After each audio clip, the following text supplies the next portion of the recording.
Alright, so I've just finished transferring over some of the headlines and paragraphs from my Word document, and now I'm at the section where I'm going to be putting testimonials.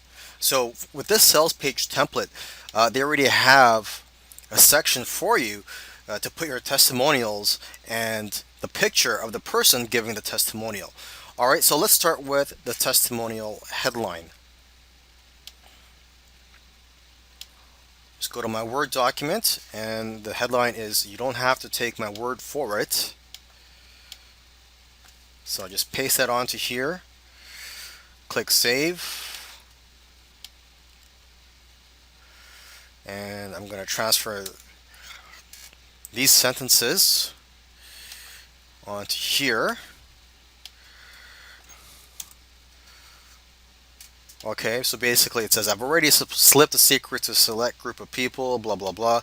Let me just format this here.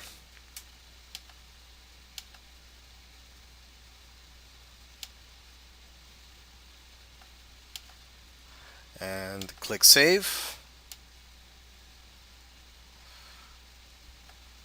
Okay, so the first testimonial, I'm going to put in the person's name, testimonial giver's name. Let's just call her Julie Jackson. And her testimonial, let's just say, will be, product is awesome. Now, of course, this is just a demo. I'm not actually going to be selling this product. So these are just fake testimonials. This is just for demonstration purposes.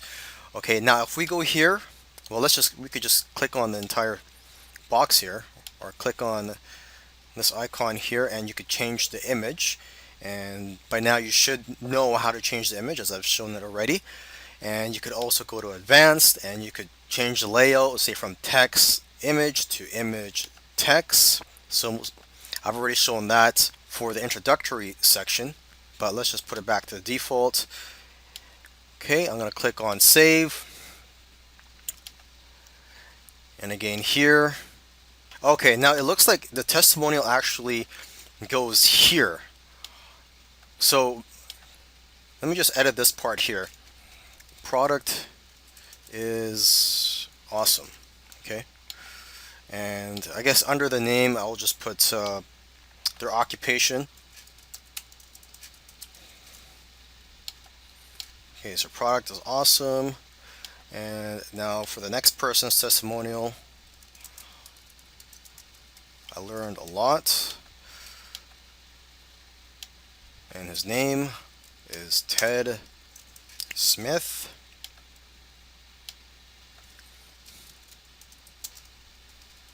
Public speaker. Click on save. Now I'm just going to increase the font.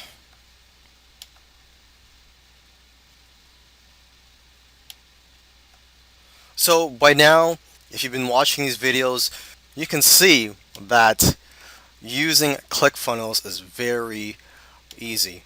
Okay, so that's it for the testimonial section, and let me just see what I have to do next after this. Okay, so after the testimonials, it's just more headlines and paragraphs, which you should already know how to do. I've shown that in my previous videos, so I'm not going to record myself doing that.